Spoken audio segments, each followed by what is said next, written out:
Coming up on today's show, he's just got up for a header. Where is he supposed to land? What is the biggest time-wasting issue in our game today? VAR. What was the point? I don't get it. He wasn't allowed to play, so what's the point in travelling? Nonsense. Won the club's first trophy for, 70 years? And also, this is the first time now, isn't it, that you've qualified for the proper knockout stages of the Champions League in the club's history. So it would be utter madness to tamper with that. He has delivered something what the brilliant Sir Bobby Robson couldn't, what the amazing Kevin Keegan couldn't. Eddie's done something that those two couldn't. He delivered that first domestic trophy since 1955.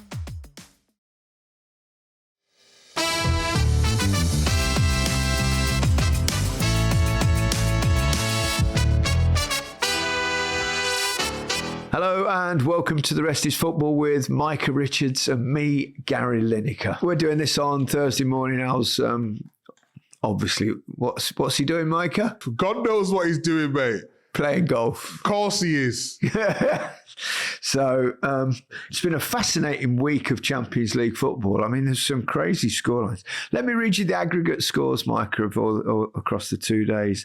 You've got 7-4, 2-0, 5-2, 9-3, 4-3, 7-5, 5-4, 3-1. I mean, how did you fit that in your 17 hours coverage on CBS, Micah?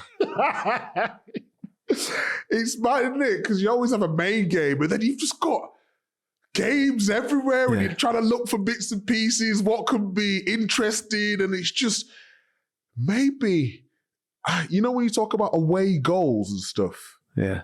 I don't think you'd got so many goals if people was protecting certain bits and pieces. Teams are just going for it now. You'd be amazed how many people, and I've been championing to get rid of that away goals rule for a long time, because I always thought it made the first legs incredibly negative because the home side can't afford to concede, and sometimes even the away leg.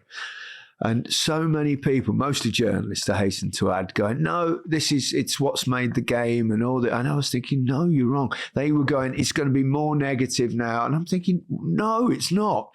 And it's made a big difference because teams at home can afford to go for it. Correct. In the first leg, because it was fundamentally unfair, because if for the away team in the second leg, if it goes to extra time, they'd have to play another half an hour and the away goals would still count. So it'd be massively in their favour in that sense. But I think it's been a blessing. I mean, you're still going to get duds and defensive encounters, but overall, I think it's proved to be a really good decision. It's one of the aspects that perhaps they've got right in changing things recently, unlike VAR. I'm going to have a little rant at some point in a little bit later when we talk about the Juventus Galatasaray game, Micah. Oh, let's do it now. Let's get it off our chest. It's like, I'll go first because you're going to do it. Yeah. He's got up for a header and he's landed on somebody. What is he supposed to do? All these people saying, well, I know, dancing around it. He's just got up for a header. Yeah. Lloyd Kelly, what more? Where is he supposed to land? Okay, he might have hurt the opposition when he landed, but there was no intention. Purely accidental. What more do you want him to do? But go ahead, Gaz. I just think it's another example of the referees taking over the game. And not only are they officiating, but they're also making the laws of our game. And for me, that to compare it to something else, it's like the police determining the laws. They need to be set by people that understand football. And it's really, really depressing. I said a few weeks ago, I think VAR has turned into one of the most damaging things for football in my lifetime. I think not since probably hooliganism has there been a bigger issue in football than what VAR is doing. They said they weren't going to be too involved at the start. Now they're involved in everything. It's become ridiculous. It's taken away the physicality from our sport. They look at silly slow motion replays all the time that make things look immeasurably worse. We've got to do something. Someone in football we've got to try and get hold of UEFA and FIFA and who, the people that determine the rules and say, come on, let's get some people that really, really live and love football, not that live for laws. And everything now is determined by, it's all written down. And it's that decision, for example, yesterday, for those that didn't see it, it was a second yellow card given on the field, which in itself was absurd. Now, VAR can't overturn a yellow card. So then you're thinking, well, why is he going to the screen? Right? So VAR have obviously called him over. And then they exacerbated the situation by giving him a straight red, which there was absolutely no need to do anyway. It was almost cruel to do that because they couldn't have turned it around and kept him on the pitch. The referee made a big mistake by giving a yellow, let alone red, because there was... He just jumped up, as you quite rightly said, Micah, headed the ball, and as he landed, it was really unfortunate that he caught the Achilles of the player when he landed. There was nothing deliberate about it, no malice, a complete and utter accident. It wasn't even a foul. Correct. And I, like you, heard a number of people on various commentators and people saying, well, yeah, but by the laws now no, not by, you find me the law where that is covered by anything. It's not reckless. It's not dangerous. It was just one of those things that happened. It's an absurdity. We need to stand up for our game a little bit at the moment because it's just, I dread to think what's going to happen in the World Cup. Oh, don't get me started, please. It'll be fine. Let's be positive about it. But you're totally right. Absolutely bang on with everything that you said. And it's just frustrating, isn't it? Because it feels like every season there's something taken away from you. Enjoyment's just stripped somewhere. Even like the North London derby, we know we have technical problems. And people are waiting around. Nobody knows what's going on. And you're just like, surely you can just officiate the game without the technology until it's ready. And I'm just thinking, surely there must be something that you could do. And then people will say, oh, it wouldn't be a fair competition. But don't you remember with the lines and the semi-automated, there's been times where they've not worked and they've had to make the decision. So then that's not fair as well. So it's just let the game flow. This episode is brought to you by Fuse Energy. No one likes a panic buy on deadline day. The smart teams do their business early, not relying on dodgy fax machines. Are they still a thing? Rushed medicals or watching a Plan B target become a Plan C. The best deals are the calm ones, when you've still got options on the table. Switching to Fuse Energy is one of those great deals. On average, customers save around £200 on their energy bills, and it only takes 3 minutes to switch. You get 24/7 customer support. You see exactly what you're using day by day, all in one app, and play a part in Fuse's mission to deliver energy that keeps getting cheaper for everyone. And it doesn't stop there. Switch to Fuse Energy and you could have your question answered on the show. Sign up to Fuse Energy at fuseenergy.com/football. Use the referral code FOOTBALL. And you could also win a 1990 England shirt signed by the three of us at The Rest is Football. And do you know what? I saw something. They had the goal recently. They were talking about UEFA and I'm not sure who it was, UEFA or FIFA, and IFAB, and they're trying to find out ways to stop time wasting. And I'm thinking, look at yourselves. What is the biggest time wasting issue in our game today? VAR. It's like it delays everything. It delays celebrations. It delays goals. Every corner kick, we have to wait for them to look at it. Every free kick now, you have to pace 10 yards and you go, and then they look at and it's delaying the game. And then they say, oh no, we've done this thing that's really good because goalkeepers can only have it in the hands for 6 seconds or something.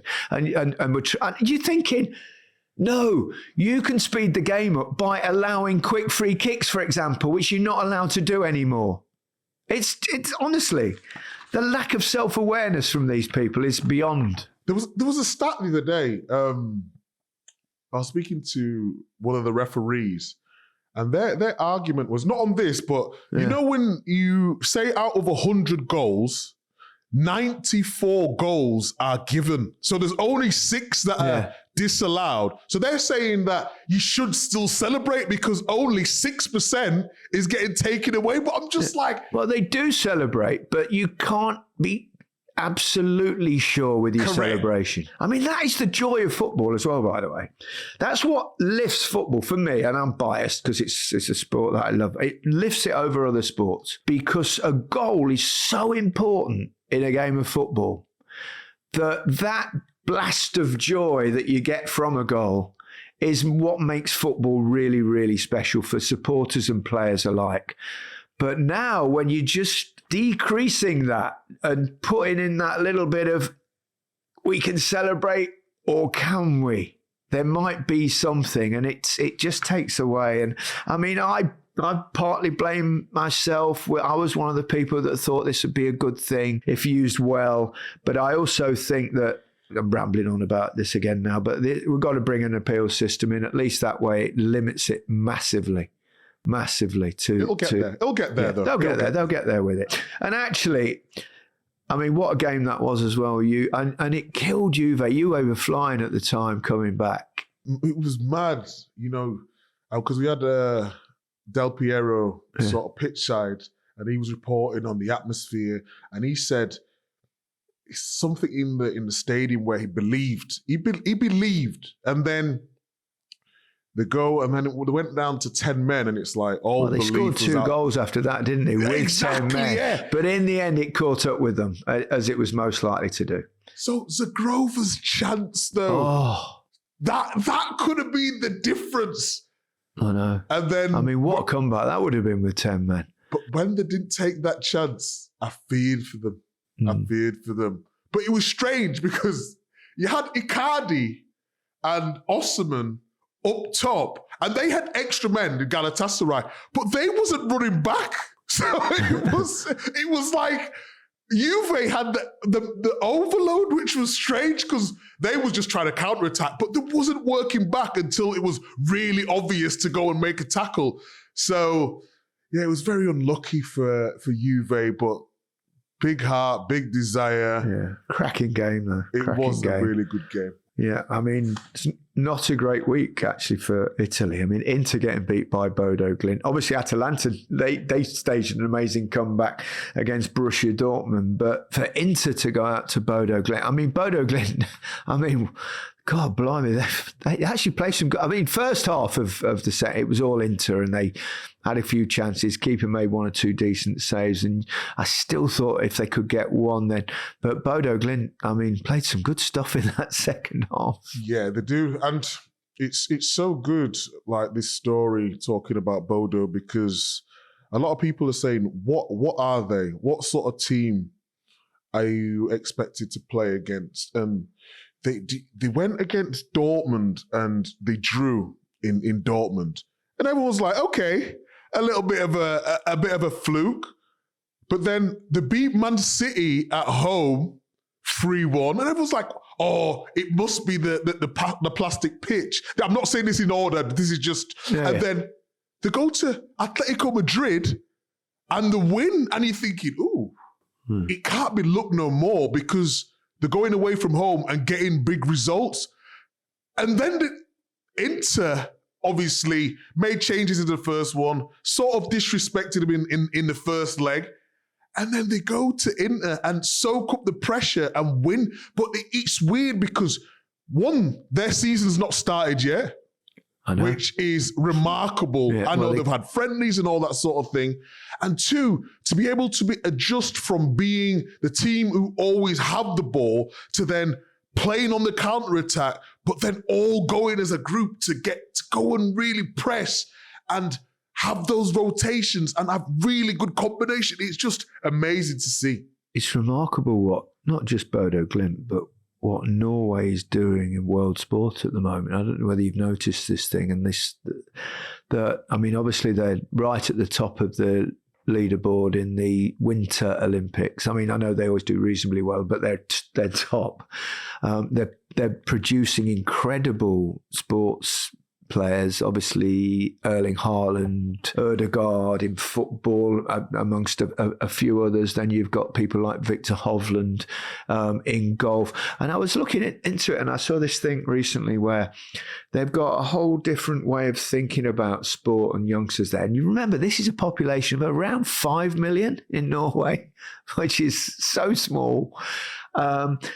And they've got this thing where the kids just play sport at school. It's not competitive at all. There's no winners or losers. They just, parents don't get involved like they do here, shouting and bollocking them all the time and instilling fear. They just let them play sport. And they've found that kids want to play more sport because of that. And become more dedicated to the cause. So I'm sure there are other things involved, but it is quite extraordinary what they're doing in Norway, and I don't think it can probably be a coincidence. But what Bodo Glimt are doing is quite incredible, really. Yeah, but it's just the way they're doing it as well. If you look at tactically and off the ball, they sort of go 4-4-2, really deep, all defend together. Even one of their strikers, it's named Who, but it's obviously spelled H-O-G-H. So, but he's called Who because we asked him on the show. And then there's Haga. I can't get that little roll of the tongue that he does anyway.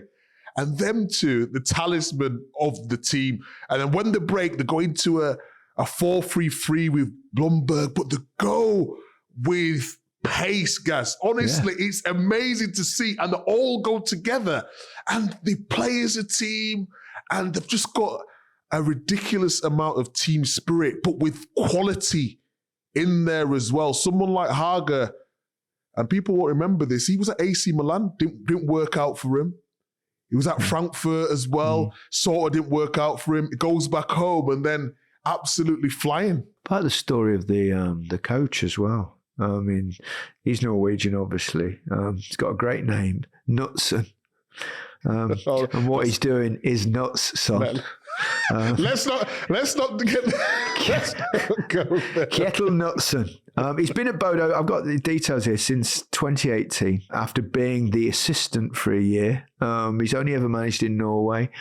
He's turned the club around. He won 4 National League titles with the club, leading them to their first ever league title in 2020. He's been awarded the Coach of the Year 3 years in a row, led Bodo Glimt to their debut in the group stage of a major European tournament in 2021, UEFA Europa Conference League in the semi-finals of 24-25 Europa League. They became the first Norwegian team to reach the semi-finals of major European competition.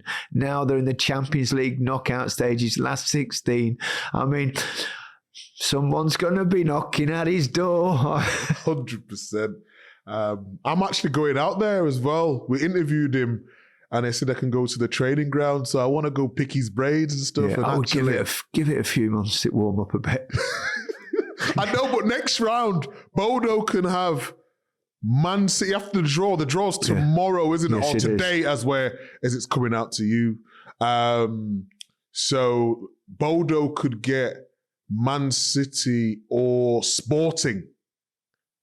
And if they get Man City, I'm going out for the first leg because it'll be at Bodo in the first leg. Norway's beautiful. Have you ever been? Never. I can't remember. Honestly, if you go, spend 2 or 3 days there. Some fabulous restaurants, which I'll guide you. And you've got to see the fjords, man. It's stunning. It really is. The fjords? What are those? Fjords. What's the fjords? That? They're kind of, it's on the coast. They're like these inland things where the water comes in, and it's just, I can't really describe them, but they're kind of like valleys and then at the bottom of the water. And Google it after. I think it's FJORDS, fjords. Beautiful. Absolutely beautiful. Real Madrid, they got through, and it was, they went a goal down, and you thought, surely not. But then this is not one of the great Real Madrid sides, is it? No, it's not. They find a way. But I actually thought Benfica were outstanding. I thought they were brave. I thought they played some really good football. It looked like they was going to score on every time they went forward. Real Madrid would shell-shocked. However, I don't know what Real Madrid... So they're playing 4-4-2, and obviously Mbappe wasn't available because he's nursing some injury. But Gula's like a number 10 stroke. You can play him off the right-hand side. But he's played in the middle with Tchouaméni and Camavinga left, and then Valverde right. But put Valverde in. Like, I'm not telling Arbeloa how to do his job, but I was thinking, you are. It's too empty in the middle of the field. Gula's, it works really hard, but he's a luxury number 10, get things going. He's not going to go up and down and back and forth. And Benfica's were allowed to go through the middle of the pitch so easily. I was thinking, no, this can't happen, and they're going to get punished. And then Tchouaméni scored, didn't he? And it was like, okay, here we go. And obviously, it was written that the winning goal will be scored by Vinicius, and he does the celebration. Did you see him dancing as well? Yeah, quite right. Quite right. And what did you make? I mean, Benfica sort of doubling down and taking Prestiani with him, even though he was obviously given a sort of suspension for that game, I thought was slightly provocative. Again, it's just cowardly, isn't it? Everything about the events that went on was just cowardly, and it carried on. And it was like, I understand if he's saying he's innocent, and I know you understand why they just said, okay, let everything calm down and take the. We can't call it a ban. Let's call it a rest. Should we call it a rest? Take the heat out of the situation. Yeah, exactly that.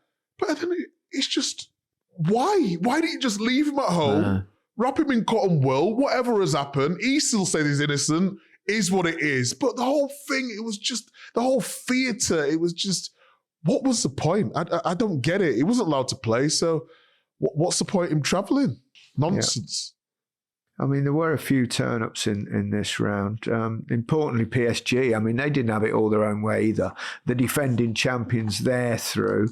Obviously, you've got Newcastle through. We've got all 6 English clubs into the last 16. That's 6 out of 16, which is quite something. And looking at next season, we're pretty comfortably clear in that table about which team has 5 for next season. It's conceivable they could have 7. It's highly unlikely, but it is possible. Okay, go on, give us the permutations. If one of our teams wins the Europa League, now Aston Villa are one of those, but they will almost certainly be in the top 5. Well, you would think they would be. But if they're not in the top 5 and they win the Europa League, they go in it. Or it could be Nottingham Forest if they win the Europa League, like Spurs did last season, they go into. And then, of course, if someone like, say, Newcastle win the Champions League, they would stay in it as defending champions, even though they're outside the places. So that would make it a possibility of 7 teams. So, wow. Yeah, I think that's probably too much. But to get all 6 through is quite an achievement, and shows that the Premier League must be in pretty good shape. Before we go, we'll talk about one Premier League game, because I think it's quite a little bit of a statement win, I think, for Manchester United on Monday. I think they're looking very good for a Champions League spot, and he's really got a good start. That was a real test, I thought. You got to go to Everton Monday night, and I think it's probably helping them a little bit that they can prepare properly for games, because they're not in any other competitions. But good start for Carrick. No, but we said this though, didn't we? With Amorim, we just put players in their preferred positions and then try build on that, because he obviously wasn't getting backed with the players that he wanted. So revert back to what the players know. Carrick coming in, and when he did his first game, win, lose or draw, like what people don't need to understand, what people need to understand is sometimes you need someone who is just calm, who is respected and knows the club and I got a good relationship with the players. And I know a lot of ex-Man United players are saying, not Carrick. And my sort of opinion on that, he might not be long-term for 5-10 years or whatever, or next Fergie, but he can be that person to stabilise things because he's so calm in the moment. Plus, he has quality. Plus, I always said, if you give it to Carrick, I believe you get Champions League because the players respect him. He knows what he's doing, and the fans will take to him because he was a player of the club. And yes, he might not deserve at the time a 3-4 year deal, but he did deserve the chance, and he's taking his chance, and I'm happy he's taking it because they needed that. Yeah, he really seems to know what he's doing. I don't know what qualifications you're supposed to have to. I mean, it was obviously an interim role until the end of the season, but and they'll wait and see how he does for the rest of it. But I think it's looking pretty good for him. Coaching, management, we all know that most of them, you don't last that long most of the time, and that's been the case at Manchester United for a few years now. But if they could get someone in there, I mean, I think their recruitment's been better of late, and that's giving them a chance. Even Šeško, when he came on the last few games, he's starting to look like a bit of a player here. He's quick. He gets behind teams. He's a big lad. Obviously, he's good in the air. So, it's taken him time to settle, but that's probably the Amorim situation as well, which is all over the shop. Everyone was struggling for form. He's come into things. Bruno's obviously been brilliant right throughout the season. So I would say they've got Mbumo's done really well as well. Come in. I think the goalkeeper has excelled and was particularly good at Everton. So I think all in all, things look a lot brighter for Manchester United, and probably show that actually deep down this season, they shouldn't have been anything like where they were under Amorim. I wonder what he thinks sitting down watching this now. I mean, he all seems to me, I think he's seemed a decent enough fella. I don't know, but he's, he always had a smile on his face, but he was bloody stubborn, wasn't he? We all knew that. He was a good manager, and he will continue to be a good manager somewhere else. He probably learned a lot from that job. Yeah, but when you're that stubborn, Gaz, you can't be stubborn in the Premier League at one of the biggest clubs in the world. It just can't happen because you get scrutinised every single week. If he was getting results while in his formation, then it'd have been fine. There was times where United were, that word in it, everyone says, there or thereabouts. And then every time it looked like they was going to get into the top four, they'd lose or they'd draw. Yeah. Now it's different. So, yeah, he'd be gutted when he reflects and thinks, if I would have just been less stubborn with the players that Man United have got now, and coming up to the summer, he just could have built something special.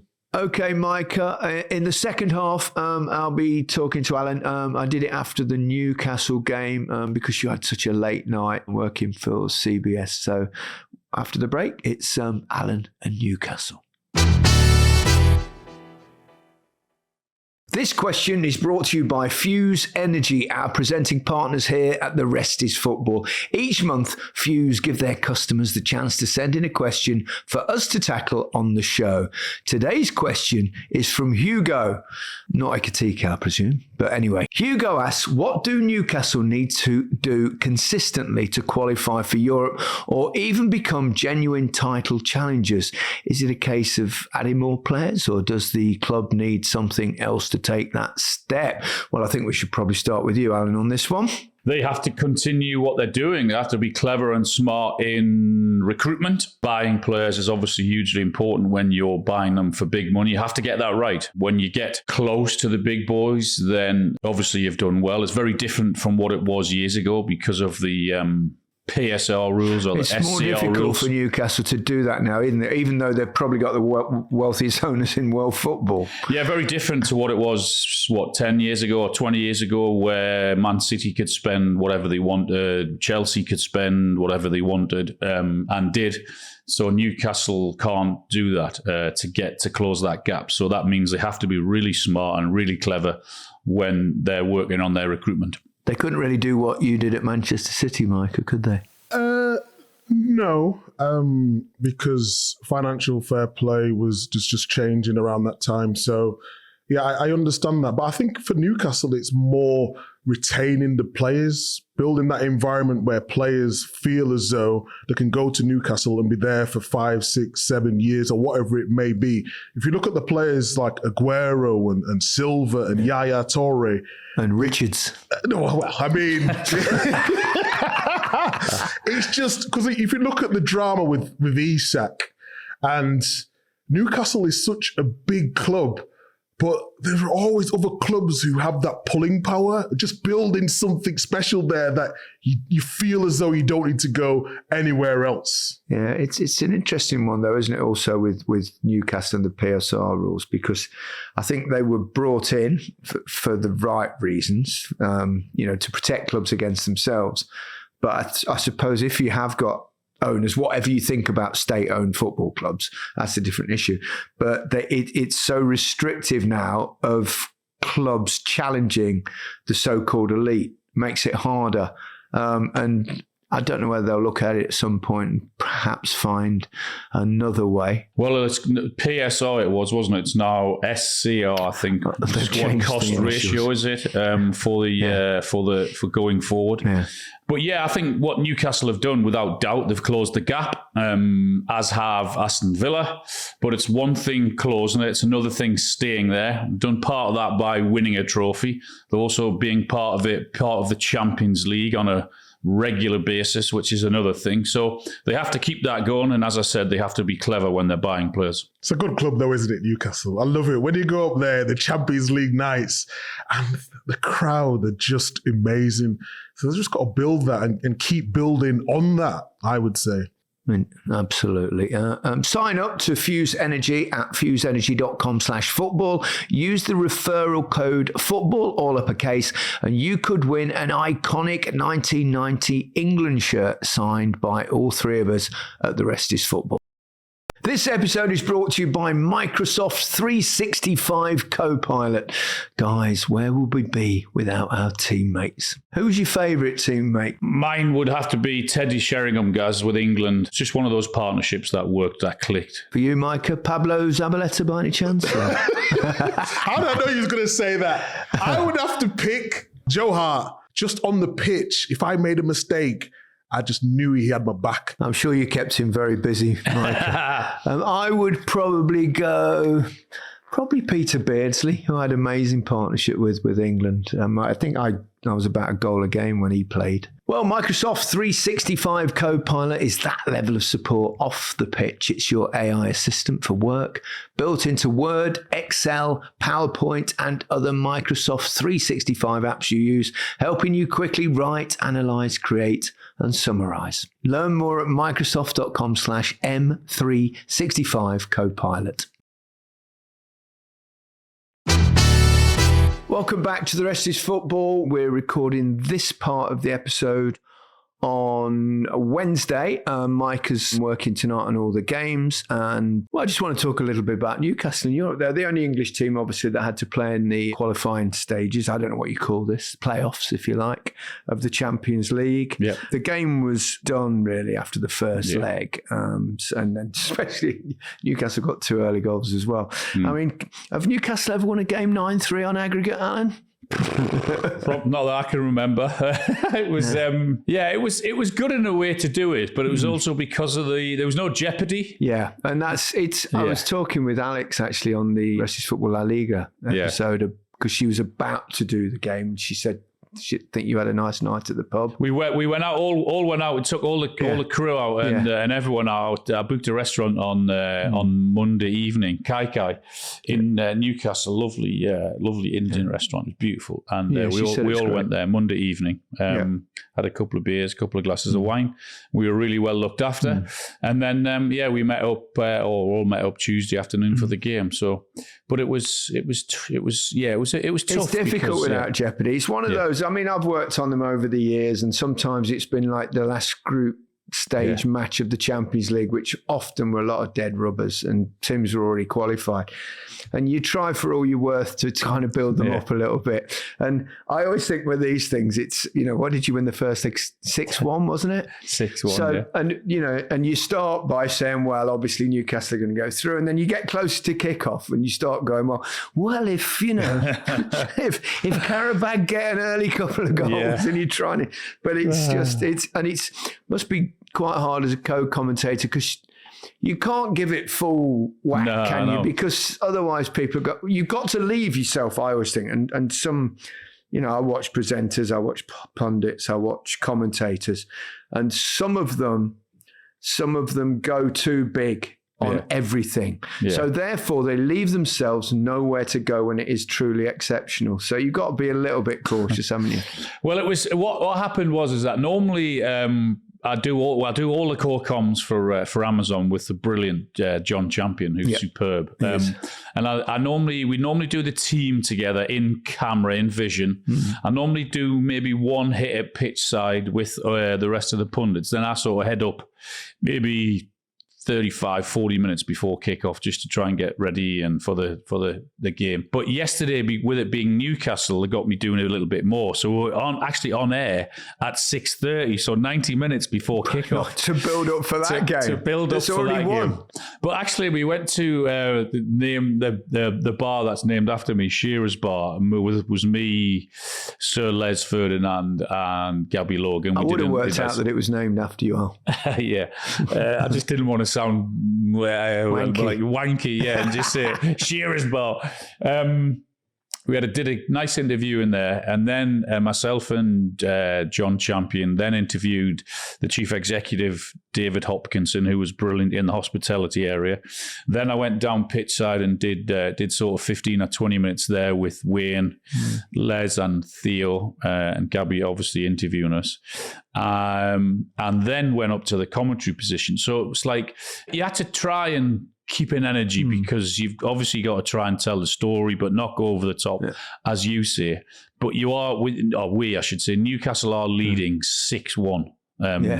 Which it was never going to be overturned, and it was just a matter of what team Newcastle were going to put out. And we spoke to Eddie, we interviewed Eddie beforehand, and I asked him in terms of what was the balance, in terms of was he going to put the young kids out, 3 or 4 of them, or was he going to be pretty experienced? And he said it was really important that he had to play squad players who had been out injured. And in the end, he only started one youngster, which was Alex Murphy down at left back. So, and then of course they get the 2 goals after 6 minutes, and then that really is it. That really was with a game like that, and let's take away the fact that it was already done, that we talked about previously. I know you quite well. I've watched you watch Newcastle games for years, right? Years. And let's say you get a bit up and down. You're either incredibly ecstatic or absolutely kind of manically depressed. That's how football can affect us. If you're doing the co-coms, and I suppose last night was slightly different. You've done Newcastle before, haven't you? I presume. Yes, I have, yeah. How difficult is it to restrain yourself, your own emotions, and sometimes, because I know if the team, I've sat next to you, right, and I know you won't mind me saying, and like Newcastle defender makes a mistake and there's a guy, what the fucking go absolutely mental. Yeah. And you've got to obviously be careful not to do that when you're live on air. Yeah, I actually find that all right, because certainly in the core comms, I find as if I can restrain myself a little bit. And I think if anything, as we've said before, we actually, when you're criticising, you actually go more over the top than perhaps you would with anyone else, because I think it's your own team, and you probably know, you do. You know the own team, and we know the ins and outs perhaps, and who's playing well, who's not playing well, who should be playing, who's not playing, how many mistakes he's made, has he made another one? So if anything, I think when you criticise, you actually go over the top. And then when you praise, you're perhaps keeping it, or I do, you perhaps I try and keep it back to not go over the top when you have to praise, because I just think it's important that people see you as, or you try to be neutral anyway, because when you're doing the core comms or when you're being a pundit, yes, I know that we support them and what have you, but particularly core comms, I think it's important to come over as neutral as possible. Yeah, I think you're quite good at not being biased in terms of when referees' decisions. You know, I don't think it'd be possible for someone like you or even me to hide our favouritism of a side. Yeah, you know, there's a lot of people that are terrified or of, and I think particularly commentators, they hate it if the public know who they support. Yeah, I think you're better off just being really upfront. Me too. And then I think it's fine. I don't. It's not like politics, is it? I mean, it's really different. It's easier for core commentators, obviously, because the vast majority of us have sort of played the game and everyone knows who we support. Yeah. But the commentators, yeah, you're right. They tend to be a bit more shy in saying who they support, because of that. They want to be seen as very neutral and not taking a side. But for us, the only trouble is with that, though, Alan, is that social media will then decide how biased they are to whatever team they feel. Yeah, so I would encourage commentators just to be open about it. If you support Chelsea, you support Chelsea. Yeah, that's fine, and just say it. Just no need to hide it, and then people at least know. And then when they criticise you for being biased, you can at least say, "Yeah, probably."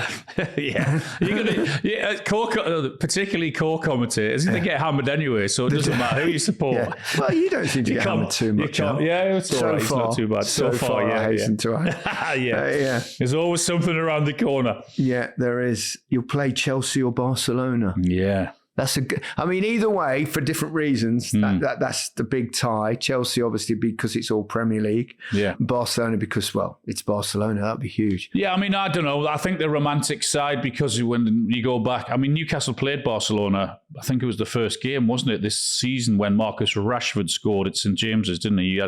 He had a great night, didn't he?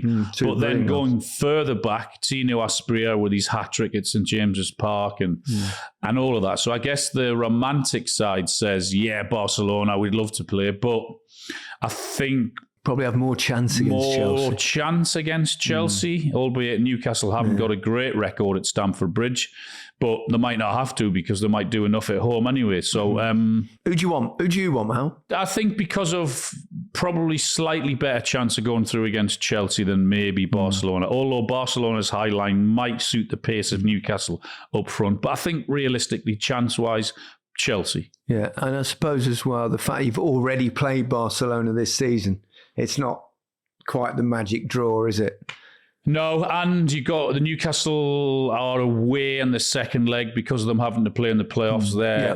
That's already decided. So that they're going to have to do it the tough way, whoever they draw. But yeah, I think because of Chelsea and how they can concede, particularly set pieces, and I mean, we've seen them draw at home to Burnley and Leeds. So I guess chance-wise then, yeah, maybe Chelsea would be better. Mm-hmm. Nice show of support for Eddie Howe, I thought, from the Newcastle faithful last night. What they call him, a tifo, don't they? Is that what they call him? That's what they call him. Yeah. No surprise, and quite rightly so. Absolutely right. Because we had this discussion, didn't we? When there were one or two, particularly on social media, I think. Shock. Yeah, having their say, and he should be gone and this, that and the other. But I think the sensible people, the people that understand, and I would put most Newcastle fans in that bracket, that they realise what he's done, what he can do, what he will do, and they realise the tough situation that Newcastle were in and how they've been hampered this season through no fault of their own. And the vast majority were behind Eddie, and I don't think it took a genius to work that out. But it was a nice show of support, not only from the fans last night, but in recent away games, there's been a lot of the players sort of pushing him forward and talking well about him and what have you, and rightly so. Yeah, I mean, players, when they do that and they've gone out of the way to do it, I think is the difference. It's not just like they're being interviewed after the game and Correct. say, what do you think of Eddie Howe's position? Yeah, they've come out and done it voluntarily, which is, I think that speaks volumes. I mean, after all, as you just said, he won the club's first trophy for, 70 years? And also, this is the first time now, isn't it, that you've qualified for the proper knockout stages of the Champions League in the club's history. So they're definitely heading in the right direction. And it would be utter madness to tamper with that. Honestly, it's like you get into semi-finals of cup competitions. You get into Wembley. You've won a trophy. You're getting into the Champions League on a regular basis. You're now in the knockout of the Champions League. You're now in the last 16 of the Champions League with a realistic chance of getting to the quarterfinals. I mean, goodness me, if that doesn't send a message out to say Newcastle have got the right manager and have done for a number of years now, then I don't know what would, So, yeah, he deserves all the credit. And yes, I get when you're not winning games, you're going to get criticised, and he understands that. But he has delivered something what the brilliant Sir Bobby Robson couldn't, what the amazing Kevin Keegan couldn't. He's given us a trophy. Yeah. And he's now given us, year after year, great things to look forward to, i.e. semi-finals and Champions League football and all of these things. So and playing good football, I would say, playing good football as well. Yeah. I suppose on the downside this season, a few defensive issues.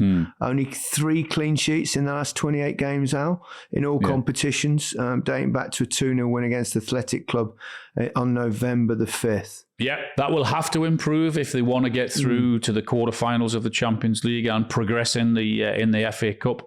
That if that doesn't improve, then they won't go much further because you're playing against top quality now. Yeah. Whoever you get, you know you're going to be playing against top quality. So, and you give chances away, then you're going to get punished. So if that doesn't improve, then they'll be out. Yeah, I don't think we can read too much into the game at St James's Park on Tuesday night because of the circumstances. Yeah. But where do you think this Eddie Howe team ranks compared perhaps to sides you played in or sides you've watched at Newcastle over the years? I would love to do a combined 11. I think there would definitely be defenders getting to the team that I played in. Who? Go on. Who? Well, when you look at Lewis Hall, I think he's one of the Definitely. bright. Absolutely. Yeah. Tino Livramento when he's fit. I think what Newcastle paid for Fabian Schär, £3 million, he's been unbelievable. I mean, Dan Burn. Who's the defence when you played, Al? I'm trying to remember. Warren Barton right, John Beresford left, Steve Howie and Philippe Albert and maybe Darren Peacock in there as well. Oh, yeah, I get your point. I think you would look at the back four now of Newcastle, or so the players anyway, and you'd probably take 3 or 4 that are there now. And if you could add that and mix that. But then you're getting into a debate then. I think you're getting out up top because they're still a bit short there. I think you'll be all right. I think your place is safe. Although Anthony Gordon he's scored more goals in the Champions League season than I did. But he's not really an out and out 9, is he? No, he's not. Make do 9. No, and then you're getting into Beardsley and Ferdinand and all these. Rob Lee in the midfield and David Batty and all of these guys. So, it would be a good debate. But if you could mix and match, but what I would say is Eddie's delivered. Eddie's done what these. I mean, when you come to Newcastle and you realise, and they talk about the amazing Bobby Robson. He, as I said, he saved my career, and you know how much I think of Kevin Keegan, who's my hero. But when you come up here and listen to the fans talk in glowing terms about those two, Eddie's done something that those two couldn't. He delivered that trophy. He delivered that first domestic trophy since 1955.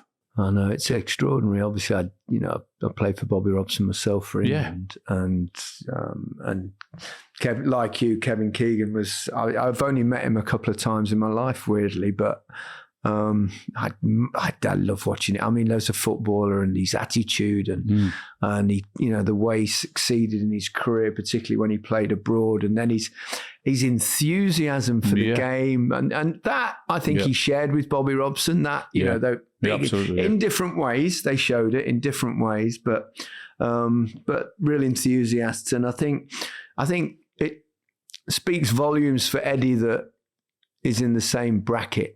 And I think he'll always be, whatever happens, if it falls away, it falls away.